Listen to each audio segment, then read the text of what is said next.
David Noble. Welcome back to the channel. This is the 9 o'clock meeting. Two guests on tonight, but before I introduce them, have a look back in the history of Formula One a little bit.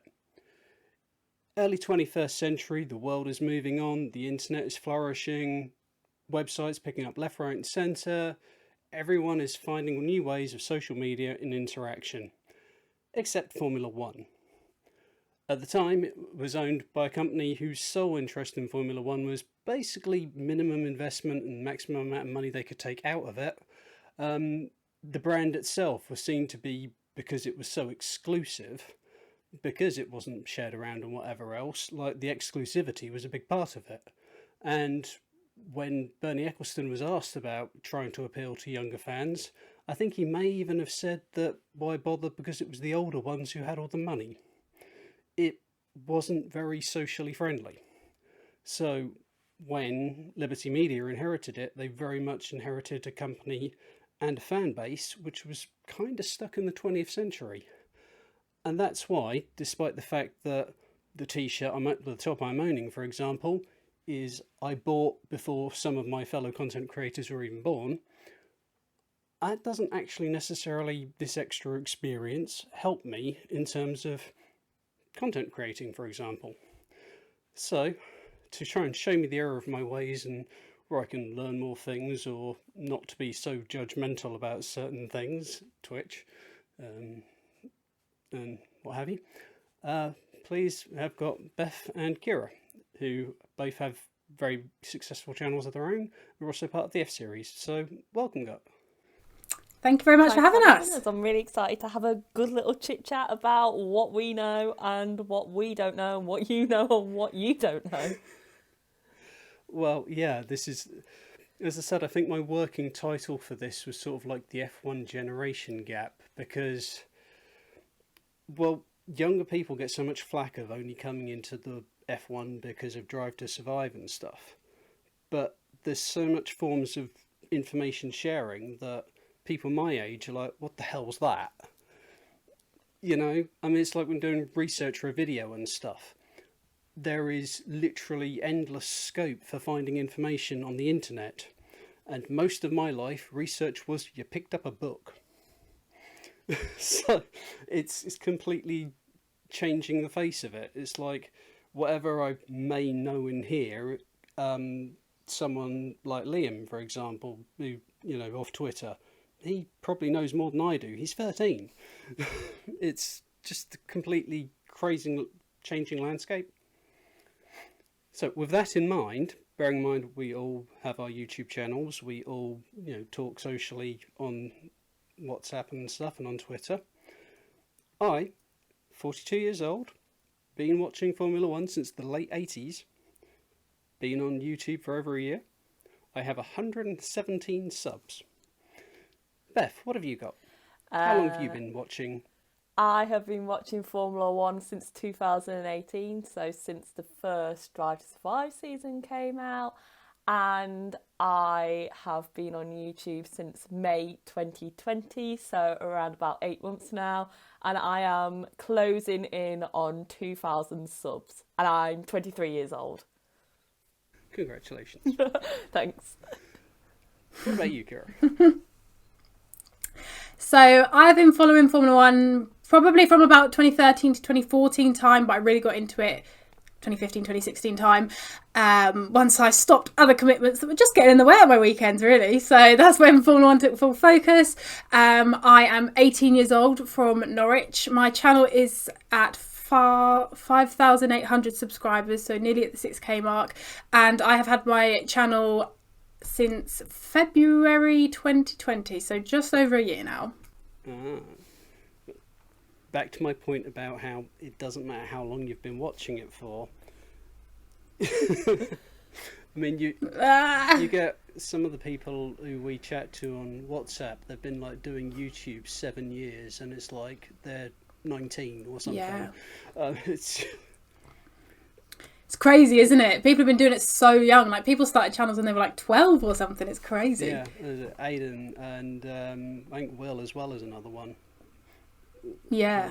The thing is, it shows in the content and the success they're having now and the growth they're having now, because they've got the experience of painful hours of editing away at stuff, trying to, they're fine-tuning the craft. Whereas me, I kind of discovered YouTube because I was trying to find where I could watch like junior Formula Racing, and the only link they had was on YouTube. So I kind of stumbled into it because I was following the racing. It's like literally I've been watching YouTube a year and a half.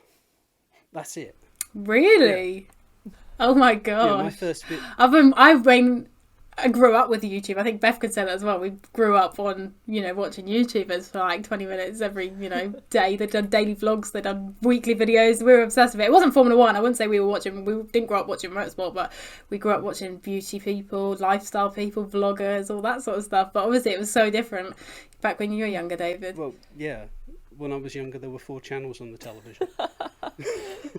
I think a lot of people don't realise as well is even in the short period of time, me and Keira are actually 5 years apart, which is it's mad to me to think that Keira is 5 years younger than me. So weird. But YouTube has grown so much since I started watching it. When I initially started watching YouTube in sort of replacement for television, it was still very much a weird side of the internet. You were considered a bit quirky if you watched the, I guess, traditional typical YouTube we think of people creating content, which now is sort of just a norm, and it's normal for you to watch someone else talking to a camera. Whereas when I started watching YouTube in my teenage years, about 13, 14, that wasn't normal. But to hear people Keira's age and younger, that's what they've grown up with, it's a little bit crazy even for me, and I'm still only 23, so God knows what it must be like for yourself who grew up with 4 channels on the television to find this whole new world of YouTube and content creation. Well, it's a different language, basically. As I've kind of said, 4 channels on the television, and even from a Formula One background or a racing background, it's like my first knowledge of YouTube didn't come from Formula One pursuing it in a bid to get bigger markets or whatever. It came because there was a junior Formula race I wanted to watch, and that was the only way I could see it. So, even then it's not heavily pursued. There's people 10 years younger than me who've never watched a YouTube video because it's not on their radar. It's just not, in terms of streaming, they're now maybe getting into Amazon or whatever like that. But it's still, if you've got Sky, you watch the channels on your Sky box. You don't tend to, stuff, being able to watch whatever I like off the internet is a novel experience for me, which is we're going to get onto in a sec when we talk about Drive to Survive, because I don't have Netflix. I have never seen Drive to Survive. And apparently it's coming... Really? And apparently seasons 1 and 2 are coming out on Sky soon. So, I think part of the problem is I've watched the racing. I've seen the season. I've seen the... I know what happens.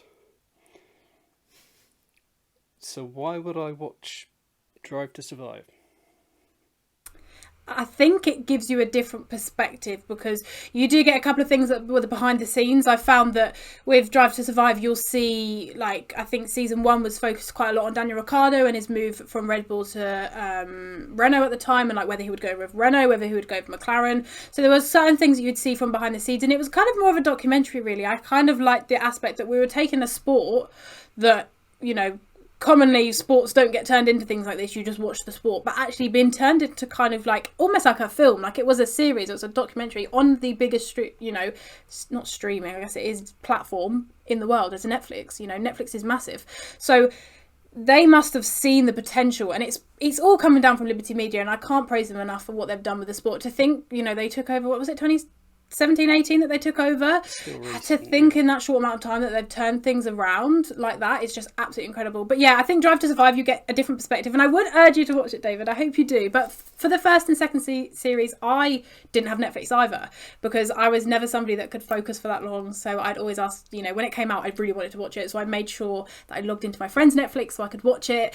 And yeah, I would urge you to watch it, because you get a different perspective on what was going on back then, and it makes it very dramatic. It does, I can't lie, but that's what it's about. That's what it's there for. It's a documentary series on Netflix. It's going to be more dramatic, so certain bits you're like, this is too much. The music in the background is so extra, but as I said, it's a little bit different, and it reminds you of things. Like when I watched back to season 1, it was 2018.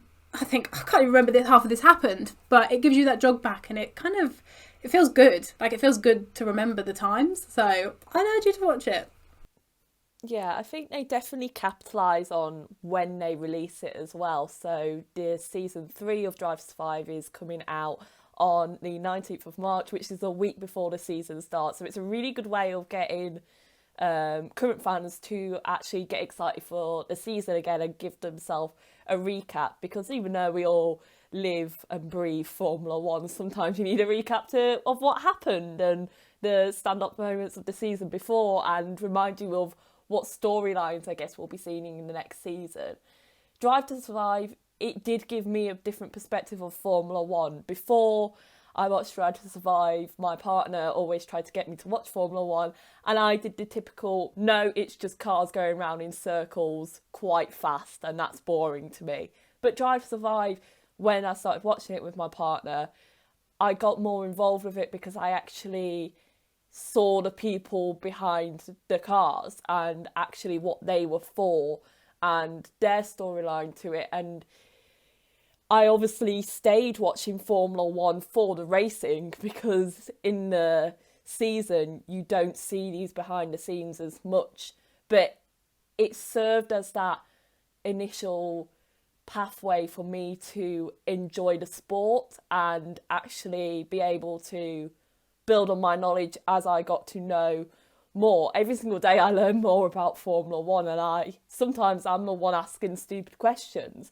But when you have something like Formula One, which is so niche, you have to find other ways to get new fans into the sport, because for a long time, new fans, younger fans in particular, weren't getting into the sport unless someone else in their family watched it. So it's been a really, really good avenue to make sure that Formula One stays alive and it stays kicking, because I think we could argue, especially in Bernie's days, that you could argue that Formula One might have been dying. Well, there was certainly a case that it was stagnating. As I said, I can't remember the exact interview or where I heard it, but I do even remember him pretty much saying that they weren't really that interested in chasing new fans because it was the old ones who had the money.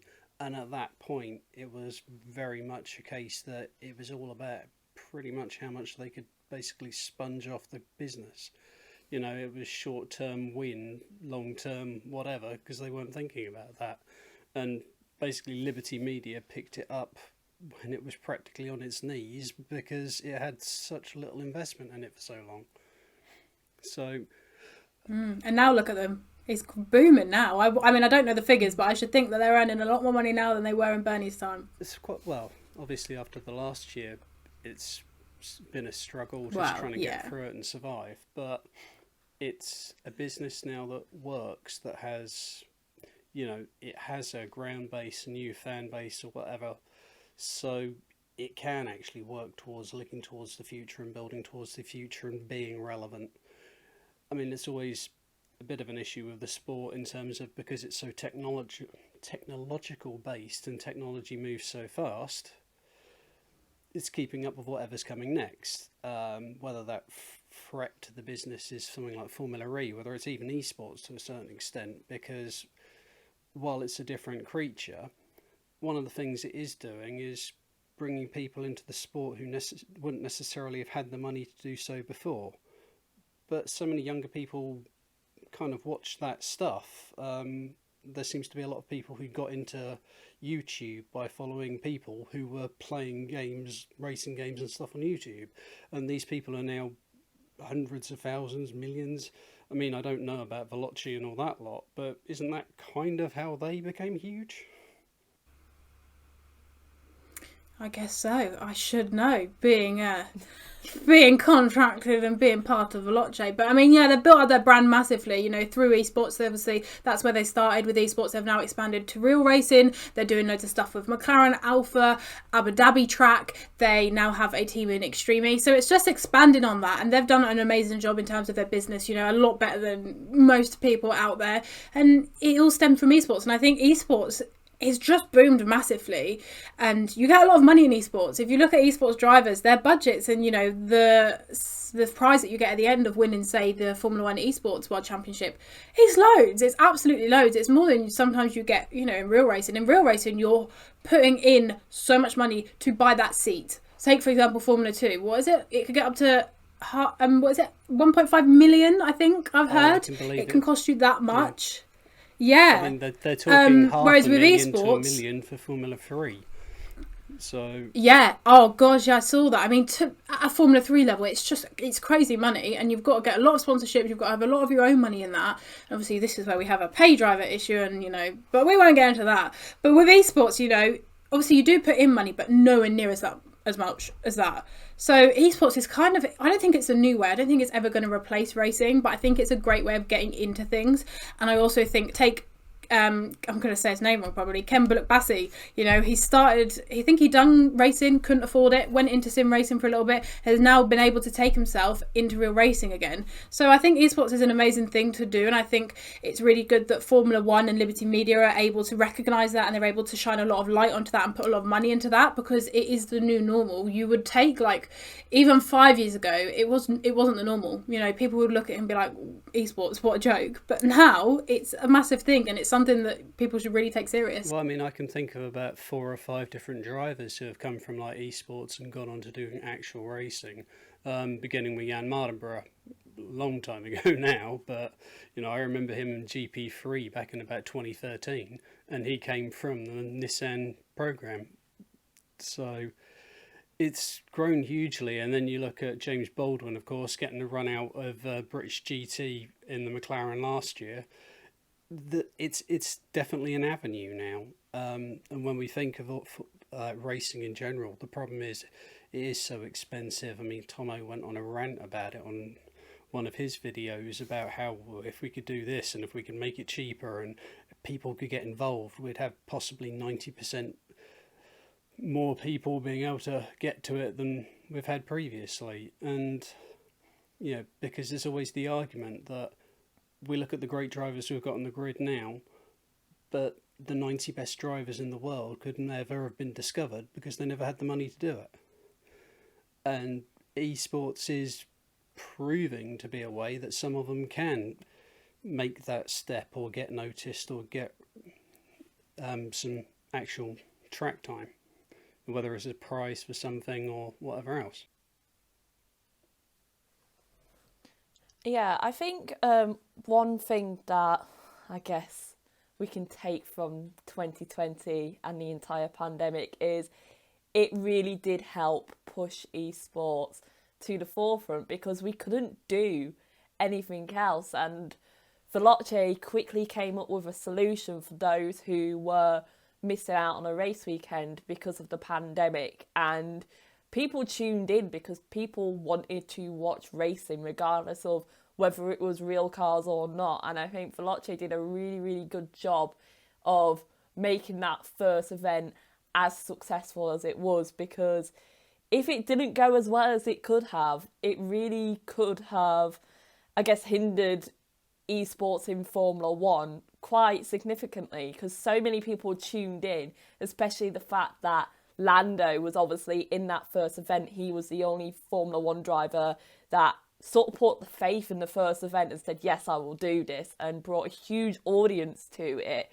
It really could have tumbled, and Formula 1 saw how well Veloci did and said, we'll do our own version, but not only will we do our own version, we will support Veloci as well, make sure we don't clash, make sure we have similar drivers, and we showcase Veloci as well on our own streams, which was fantastic to see. And I guess that although we haven't had the virtual GPs to the same extent as we did in 2020, we still got 3 races this year, and I would say a lot of people still tuned in because of how much we enjoyed it last year. So hopefully they continue with this momentum with esports, because it's clearly a hit with the fans, and I think it's more of a hit with the fans than Formula One actually thought it would be. Again, appealing to a certain market more than others, but if it works, it works. In terms of younger fans, obviously keeping them interested in the sport, because even if you haven't got racing, you still, if you can promote something, it's still obviously an improvement on nothing, because otherwise people will look for the next thing. So, yeah, racing at all is better than no racing. That said, as anyone who knows me, and my wife in particular, who has to suffer for it, will probably tell you there is very rarely no racing in my life. You know, it's sort of like... Not with all the junior formulas you follow. Racing. You've never got a weekend that was off. Great through February. I had the Asian F3 series, the Asian Le Mans series. I'd only just had the Daytona 24. It was sort of like, you know, there was like every couple of days there was like a 4-hour race with like something happening. And you know, the thing is, yeah, because you get a lot of the junior drivers who, if they don't have the budget to take the next step, end up endurance racing. So like guys like Ferdinand Habsburg or whoever who are followed for a number of years are now doing that stuff. I know he's not your favourite driver, Keira, but James Clardo, for example, I've followed since 2012 when he was in GP2. And obviously he's now gone on to do that stuff. I don't mind James. I don't mind James. Yeah, Louis Delatraz as well. We could take somebody who's just kind of... He's partnering up with Robert Kubica. Yeah, he's been muddling in between, hasn't he? Yeah, so it's a good place to go, you know. I think people always thought that world endurance was, you know, kind of dying out, but actually it's still a great thing, and I think people just need to explore a little bit more and get to grips with it a little bit. A couple of years from now, it could be like back up there again, because obviously they're now reintroducing the like about 3 different levels of top level competing with each other, whether it's like the hypercars, the LMD hybrids, and whatever else. So there's a lot of companies making noise about getting involved in it again, and of course including Ferrari. So they're due for 2023, I think it is. So, and Charles Leclerc has said basically if he's got the weekend off, he wants to try and do Le Mans. So that could be fun. Wow, that would be amazing. Yeah, I do feel we've got off topic, but that's kind of like par for the course on these videos. Happens. Try and get back on. We'll get back on. We'll go back now. Right. Now, this one, I think it's just because I'm old and things like, I mean, when I was growing up, you know, Stan was a bloke down the pub and shipping was something in the English Channel. So that kind of, this whole Stan culture thing of basically following someone till you know every single thing about them and they are your entire existence is just like overkill for me. And example of this would be Twitch. You know, streaming in general, but that sort of seems to be the one at the moment. I like Max Futrell. He's a good driver. The 2 times we've got his autograph, he seemed like a good guy. And I think what happened last year, him and Inam Ahmed, just bad, unfortunate seasons. What I want to know is what they're doing racing-wise this year. What I can't deal with is sitting watching him playing a computer game for 5 hours just to try and find out who's better at COD between him, Lando and Dan Tickton. You know? So that's...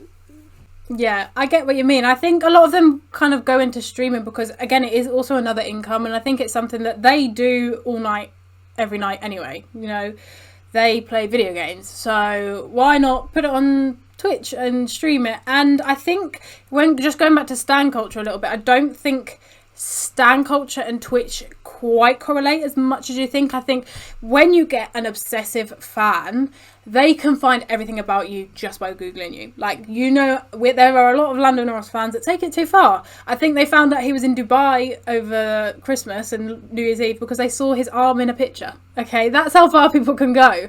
But I think Twitch can be a good thing, especially when like you want more of like a live audience, because I think you can engage with your audience quite well, kind of like having a chat. It's like being with them, basically. It's live there and then. Obviously I get it's not appealing for some people to, you know, if you're not doing, say, F1 2020, you know, and you're doing a game like Call of Duty, it's not quite, you know, the same realm of what you do on the racetrack. But at the end of the day, who does what? You know, I think racing drivers, after they've been at the racetrack, they don't want to go home and do more racing. That's the same as when I'm watching racing. I don't want to go watch the races and then go home and watch more racing, because you're just going to be drained from it, especially when it's your job. So I feel like they just want to go home, play their video games, because again, they've got other things in their life. So I think they just think, you know what, let's put it on Twitch. Let's get an audience going. And they've all made really good platforms on Twitch. Lando's doing so much stuff from his Twitch. He's a real person in the community, whether through on Twitch. He's done so many things partnered with Twitch, which is a really big thing. He's met so many gamers through that. So it's just another avenue. Obviously, you know, Veloce and Lando have started Quadrant together, created a group of that. So there's so many different avenues that I think it's just modernising everything. And I think Lando is the main person who has came into Formula One and said, I'm going to modernise this. And I don't think he necessarily came in with that automotive. I just think that's how it's happened, because he is a young guy who likes to play video games, and I think it's great. I think I get why some people it's not appealing to sit there and watch Call of Duty, but 9 times out of 10 people actually go there just to chat with other people and make other friends that also like that driver. 9 times out of 10, if you're in a chat, they're not even watching your gameplay. They're not even watching what you're doing. Some of the streamers could be like, did you just see what I just done? And they're like, I wasn't watching, I was talking to your chat. So it's kind of a way to create a community, and I think it's really good because it builds up the driver's presence as well. I know a lot of drivers that have done Twitch have gained such a massive following from it as well, because take Formula 3, there's so many drivers on that grid. A lot of them aren't very big, a lot of them aren't very well known, but actually when you build yourself up on another platform, you get a big fan base around you and you get a lot of people around you. So I think that's kind of where some of the guys have gone with doing that, and I think that's another reason why Lando has made himself so big, because he's a lot bigger than, say, George Russell or Alex Albon. They're still popular, but they're not as popular because Lando is doing so much more for the younger generation, because that's his generation.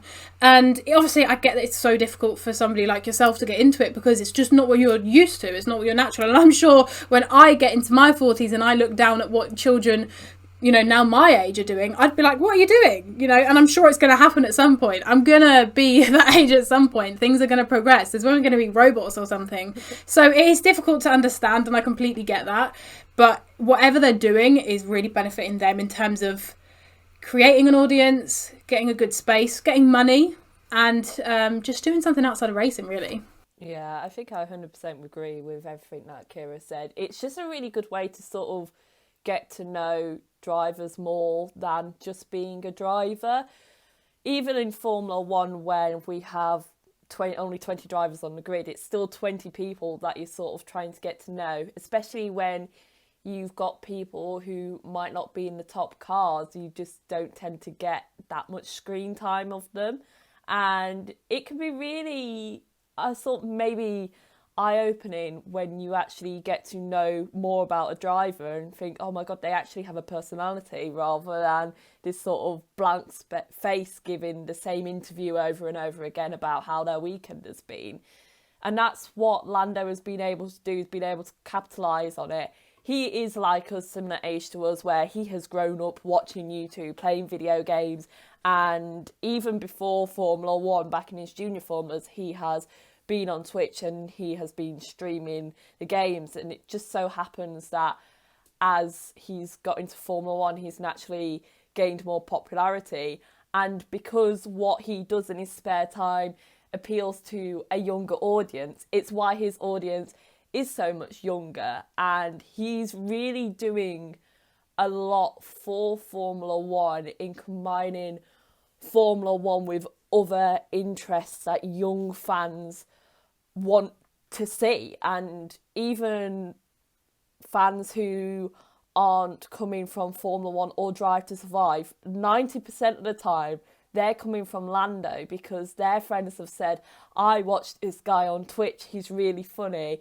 Oh, by the way, he also drives in Formula One. The two shouldn't mesh together, but they just do.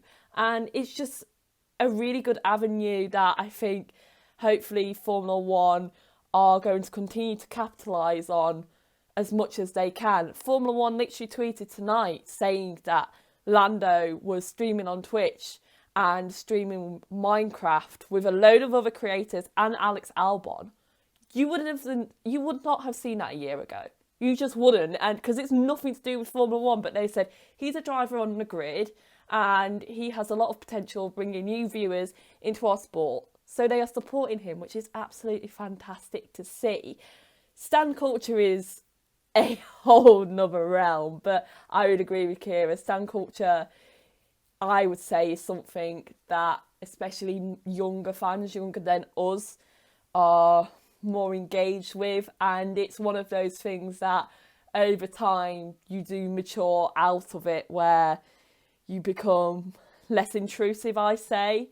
You can still be a fan of someone, or you can still be a massive super fan of someone without actually being a stan. Stans get a really bad rep, but a lot of the time when stans get together and work together, they can do a lot of good as well. But unfortunately, I don't think a lot of people see that side of stan culture, which I 100% understand. Right. Well, as I said, part of the thing is almost perhaps an overwhelming amount of access to us maybe now. I mean, it's only been in recent years that I've actually been confident enough, and I've seen guys out racing to go, hey, can I get your autograph for a little guy's collection? He has 5 autograph books full of them now. But I don't feel like I can sit down there and chat to the guys, it's, can I get a picture and autograph of his collection? Thank you very much. That is the sum total of the conversation. So things like being on a chat with someone, I kind of find difficult, because it's like, where's the line between where, if you're following someone, supporting them or whatever else, you can comment, or is it overstepping something, because the last thing you want to do is have people get fed up with the sight of you. Yeah. Does that make any sense? Yeah, I think, yeah, no, I get it. And I think what it is, they put themselves on Twitch. Take Lando, puts himself on Twitch. He puts himself on there because he's comfortable and he knows the boundaries of Twitch. Twitch isn't like taking you around my house. Today I'm laying on my bed watching Netflix. He's in his office, he's at his desk, he's got a setup there. The same as we're setting up ourselves here talking to the camera. It's kind of like what we're doing here, but it's a lot longer and it's live. That's all it really is. He's not showing any personal information. People in the chat are chatting with each other. They're asking Lando some questions. Lando's chat goes so fast because he has that many people in there. I'm surprised he can even read any of it. Most of the time he doesn't read it. People are just talking to themselves and he is just kind of entertaining them, playing a game. And I think there definitely is a boundary, and I definitely feel like these drivers, they know what they're, we know we do sometimes have privacy issues in Formula One, and they know that they need to keep their privacy remaining tight. So they stream games, like Lando is playing a game and it won't go any further. Sometimes he goes in his kitchen and does some cooking, but it's normal now. And I think it is again difficult for people to even understand, even when I speak to my parents, they've only just came to the terms with the fact that I talk to people on the internet, I have never met either of you, and I talk to people that's stranger danger. But it's not, because you come to terms with that is the generation, and you start to realise who you can trust and who you can't. And it's kind of the same, situation with Twitch. People are talking to each other in their chat, and that's as far as it goes, really. Sometimes they make friends maybe on Twitter, but it kind of creates friends for people. And Lando never goes off after his Twitch and messages people from the Twitch. It's just simply, when you're on Twitch, I'm playing this game, this is my chat, I'm not doing anything else, I'm not showing you anything else of what I'm doing, we're playing COD tonight. So it is difficult for somebody that hasn't been used to it to understand. But when you realise that there is a big boundary up on Twitch and you're not showing everybody everything, then it's fine. Yeah, I think something that I guess showcases the age difference between me and Keira is that when I was first on Twitter in 2011, I made a friend on Twitter, and I spoke about it at school, and we spoke about how we were gonna meet, and our parents knew about it and everything. And my chemistry teacher called home to check that everything was okay and I wasn't talking to a stranger on the internet. And my mum had to explain, no, like, I know all about it. I'm going with her to meet her. And this girl, Flo, she's been one of my best friends since about 2014. Now I don't think the same thing would happen. You obviously still have safeguarding issues and things like that. That's unfortunately something you can't get away with. But now the idea of I met someone on the internet, whether that's through Twitter or through Twitch or through Instagram, that's not a foreign concept anymore. Whereas if we look 5 years ago, that probably was. So the internet just keeps going and going and going, and sometimes it can be very overwhelming and very difficult to be immersed in it or actually try to understand it. But that's just something which is happening. And I think more and more we see the parallels between the internet life and real life, and how they're both very similar to each other now. You can't really differentiate the differences between them because they are so similar. We obviously, right now, we're talking over Zoom, we can see each other. These things didn't happen 5 years ago, and it will continue to evolve. And if you think about it too much, it's a little bit scary, so I'll stop there. Well, yeah, I mean, the thing is, with social media now, you can communicate and share ideas in that moment with anyone around the world. I mean, Keira only lives less than an hour down the road from me, but you know, Yeah. so, 2 East Anglian people sharing a link with you today, Beth. Yeah, unfortunately for you. But that's the size and the hugeness of it. You know, me growing up, I would go months without seeing anyone who didn't live within 20 miles of me, and now I can speak to anyone around the world at the flick of a switch. You know, we talk endlessly and whatever else about shared interests in the, you know, content group and WhatsApp. You know, they're always flicking ideas around, seeing who's doing what, you know, can you check this out, what have you. That would have been impossible when I was growing up. So it very much a changing world. Right. Technically the last subject now. TikTok. Can we really share and promote ideas properly on that platform? Yes, we can. And I think me and Beth will both rave about TikTok. Now, obviously, TikTok is a new thing. It used to be something called Musical.ly back in the day. When I was about 14, I was loving Musical.ly, doing my lip syncing videos. But TikTok is now very different. A lot of videos are kind of sketchy type videos, and a lot of things are just joking videos. But actually, the reach you can get off TikTok is greater than any other platform. Any other thing. It just reaches to so many people, and still to this day, even, you know, my 18-year-old brain doesn't always compute how this works, because it reaches so, I mean, I put a video up, it was a simple video, and it got like 50,000 views. I mean, my YouTube videos never get anything near that. And, you know, it's a great place to promote yourself. Even I just done this TikTok to say, follow my YouTube channel. It got like 1,000 views, and it's reaching people that don't know you, and also you build up an audience. There's some people that just make funny Formula One type sketch videos. They're getting thousands and thousands of views, and it's quick. You don't have to put in much effort, whereas we know how much effort goes into YouTube. Not saying we should completely displace YouTube. It's just TikTok is a quick way to kind of build yourself up. And, you know, take the biggest TikTokers from America, Charlie D'Amelio, Addison Rae. They built themselves up about a year and a half ago now, 2 years ago. And like that, they're massive. Charlie's got like 110 million followers. Her life has changed, and it's just a weird platform, and I think a lot of people didn't get to grips with it straight away. So like, how has this platform done this to a platform that was completely dying out? And actually I think it got removed as Musical.ly to have reformed as TikTok, and to just take the world by storm. It's still mind-boggling to me, so I can completely see why to you, David, it's just like, it's completely another world. But it is such a good platform. And you just find so many funny things in there. You can sit there for hours. I could sit on it all day. You just scroll and you get all these different videos. You don't know what's going on, but they're funny. People make funny things. They're like, most of them are like 10 seconds long. They're not really long. And it's just a great platform. And again, it's a great way of getting engagement, and it's a really good way of getting quick engagement. And I think that's what some people have definitely used. Yeah, I think with TikTok has definitely been on a journey, as Keira said, particularly in the last year, since March last year. A lot of people were like, what's this TikTok thing about? Oh, let me just download it for something to do because there's nothing to do. And I was one of them. I didn't understand TikTok, and I was like, I honestly don't understand. I thought it was a joke. I thought it was a kid's app. And then I downloaded it, and it takes a while for your For You page to get to know what you like through your interactions with different TikToks, how long you spend on a TikTok, if you actually physically like a TikTok, if you comment, who you follow.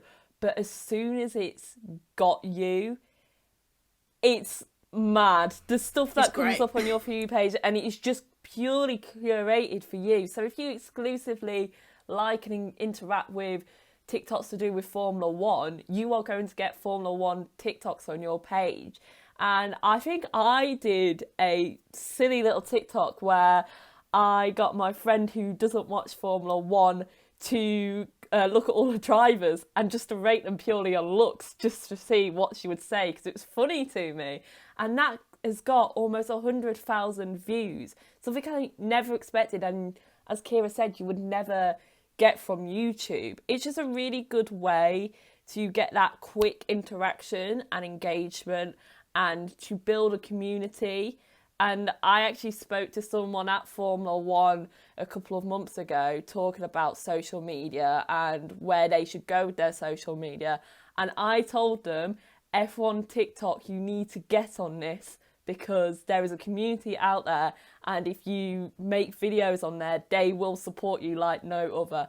And they're doing it, and they are interacting with fans, which is huge. And even a year ago, I don't think you would see Formula One interacting directly with fans, or teams doing that as well. So I can understand why TikTok is a confusing place. It was a confusing place to me a year ago, and I didn't understand it. And there's quite a few people in our content creator community who downloaded TikTok and just like, oh, what's this? And now the exact same has happened to them, is they've got hooked.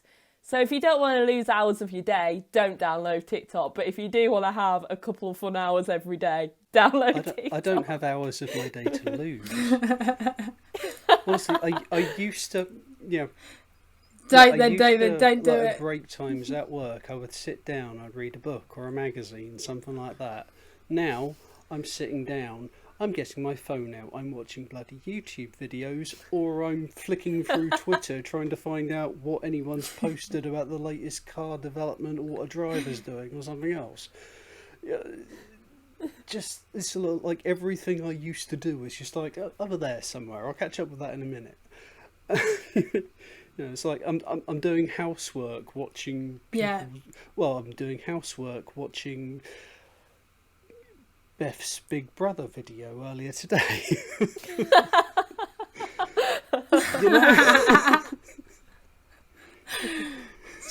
Not normal. It's not normal. World away cooking tea. It's really not. Oh dear. But it's in the way the world. It's in the way the world has changed. It really is. Though. It's so different. Yeah. But I think that's how the world has evolved, isn't it? Definitely, because the world is expected to evolve since when you were younger. Not calling you old, David, but the time that has been, things are going to change, and especially it's gone very fast paced. And I think through lockdown, people have kind of thought of different ways to do things.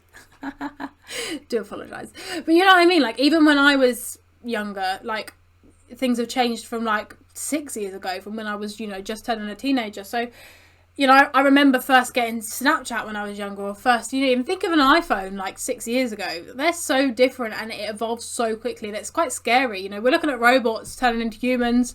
We don't know how quickly it's going to be till these robots take over what we're doing, you know, and that's quite scary, and it gets to the point where it's too scary, so we won't think too deep into it. But as I said, that's just how the world evolves, and more technology is coming out, and I think it's great. I think it really is. I think there's so many more things we can do, especially through lockdown. People have had more time to, you know, advance, and we've needed to advance. You know, online schooling, I think a lot of people are working from home, realising we can work from home, actually. We don't need to go into an office every day.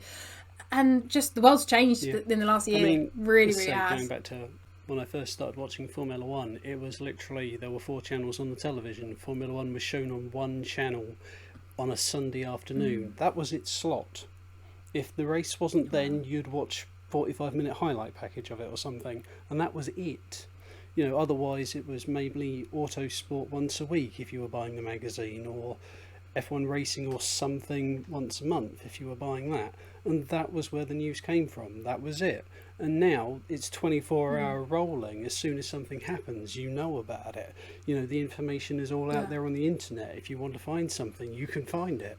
You know, I mean, someone who's like been to college, university or whatever, who's used to doing courses, coursework, degree level papers on bits and pieces, who knows how to do research, they can put together something far better than I can in about half the time. You know, how long I've been watching, it really doesn't count for a whole lot now. And I think that's what a lot of the gatekeeping people in the community who go, you can't like this because you've only been watching it 5 minutes, that's kind of what they miss. Is that the world isn't what it was, and if people want to catch up, they can know far more than them very, very quickly. Yeah, this is all there, isn't it? All there. Definitely. Nearly time to go. A couple of quick questions regarding racing. Firstly, what's your opinions on this idea for sprint race? I think we're actually going to film a video on this soon, so I'll get my answer ready. Do you know what? I think it's good. I think it's good to experiment on it. I think it's going to be like 3 races of the year. So obviously we've got so many races of the year. I think it's good to experiment on them and see how it works. I think they should have experimented last year because we had such a topsy-turvy season. I think it would have been good for them to have tried it last year. Again, I'm all there for trying something new, see if it works. It doesn't have to stick. If we look at it and we try it one race and we think, do you know what? That is awful. I don't want to do that again. We don't have to do it again. But there's no point not trying because we see so many different, you know, qualifying formats, whether from Formula 2, whether from Formula E. They're all so different. So why not try another one and see what it does? So I'm not opposed to it at all. I think it's good just to try it. Again, it's not like it's saying every single race of 2021 is going to be sprint races, because then you'd be like, hold on a minute. But it's not. Yeah, so I think I'm down to try it. Agree. Okay. I mean, with Formula 1, it's been going for over 50 years, 70 years. Oh my god, maths.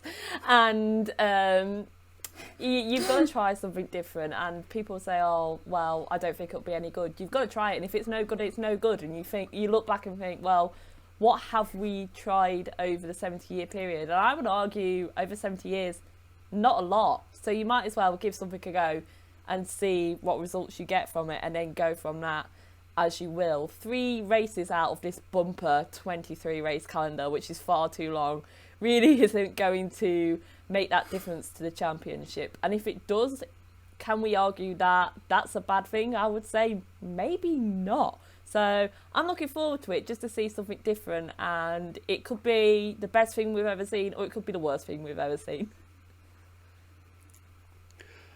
I, predictably, being the old person who is stuck in the mud and stuck in his ways, am going to say I think it's worth a shot, because I'm happy to be wrong, but I don't think it'll work. My reasons are quite simple, that while I don't, on a F2 format, I hate the way they're doing qualifying for like the free race period for that, but that's another video. With F2, where they've had the race and then the sprint race comes on the Sunday. If you get that wrong, because you're trying to get into the points, you don't really lose a whole lot.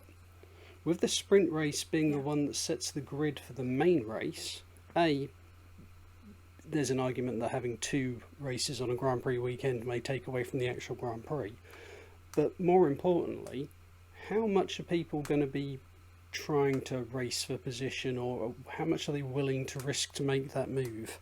Because they may get a position further up the grid, they could crash and end up starting last. I don't think it's going to be as exciting or as great as people think it's going to be, because there's a lot of risk for not necessarily a lot of reward. Added to that, it's 2 races, 2 attempts to do more damage to your car, more costly for repairs, potentially. But that's I get my that. take. I think it's just, there's pros and cons, aren't there? Definitely. So we'll just have to see. Worth a try, as we've all said, worth a try. If it's actually diabolical, we won't do it again. So we'll have to see how it goes. Well, yeah, I mean, it can't be any worse than the qualifying thing they had a few years ago, where it's like every few minutes someone else got knocked out, because that worked so well. That was very weird. But, you know, they felt they needed to try it, so they did. Yeah. Second question, going back to Beth's video earlier on in the day. If there was a YouTube Big Brother, who would get kicked out of the house first? Oh my god. Beth would get kicked out first because she's annoying, she's loud, she's stinky. She'd be out first. You know what? I actually don't know. It could be absolutely any of us, to be fair. I think maybe... No, it's not me. It's I'm you. not having this. Maybe it's someone who has slightly controversial opinions, which could be me, to be fair. Or maybe it's you, Keira, because you're like one of the youngest out of us all, and we just won't understand you. We'll be like, what's she talking about? What gibberish is she on about? And we'll be like, no, we can't have... Let's Get the young her one We out. can't have her in here. But yeah, maybe that's a whole new YouTube video for me to do. That could be fun. Yeah, that's part 2. That's part Thank 2. you, David. Well, you know, they've done YouTube Hunger Games, so why not? Try a Big Brother one instead. Yeah. Oh god. Right, last question for now. Thank you for joining me. Would you like to knock my phone off the side? That would be helpful. Nearly there. Really, so it works so well. Right, going back to where I was. Anyone who watches this channel will probably follow you guys anyway, but on the off chance they don't, would you like to talk about yourselves for a bit? Go on, Keira. All right, Go on, I'll Beth, go. you talk about yourself first. All right then. I Someone describe go. myself as the F1 YouTube magpie. If something is shiny because someone hasn't touched it, I will pick it up and make a video out of it, which is why I have videos of topics people don't talk about, like accessibility in the sport, LGBTQ plus representation, or something ridiculous. For example, if all of the 2021 F1 drivers were in the Big Brother house, where would they place? That's the type of stuff I do. So if you want to go and take a look at that, my channel is the BefF1 channel. And yeah, and also I'm part of the F series with Keira, which is a big girl group where we make motorsport content every Friday. So make sure you check that out as well. Yeah, so my name is Keira. I'm from the Keira Megan F1 channel. I'm a motorsport content creator with Veloce Esports and also with F Series. I create videos on all things motorsport, really. I don't just limit myself to Formula 1. I'm big on the Junior Series as well. I'm big on Formula E. I'm just an all-round social butterfly. I'm making YouTube videos. I'm active on Twitter, Instagram, TikTok. You'll find me anywhere. So if you are interested on just some light-hearted Formula 1 type videos, then check my channel out. Cool, thank you very much. I should point out that I've been like the token old guy in the room, but you know, I do watch vlogs from people like Jack Aitken and from, you know, Ferdinand Habsburg, and obviously I do follow other people on YouTube and I do stuff. So I'm not. You're doing good, David. You are. You know. You're doing more than people your age. Most people wouldn't be on YouTube like you, so you're not a boomer like you think you are. You might not even know what the word boomer means. I do alright. It's when I get asked for ID for buying alcohol, that's when it gets fun. That's a compliment. I know. That was interesting before Christmas. Right, Bless wrapping you. it up then. So, thank you to people for Keira and Beth for joining me. Thank you for people for watching this video, which has been fun. And good night and bye bye for now. Take care. See you later. Bye. Bye. Okay, 3, 2, 1, clap.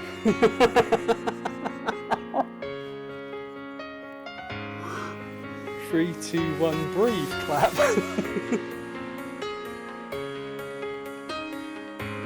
3, 2, 1, clap.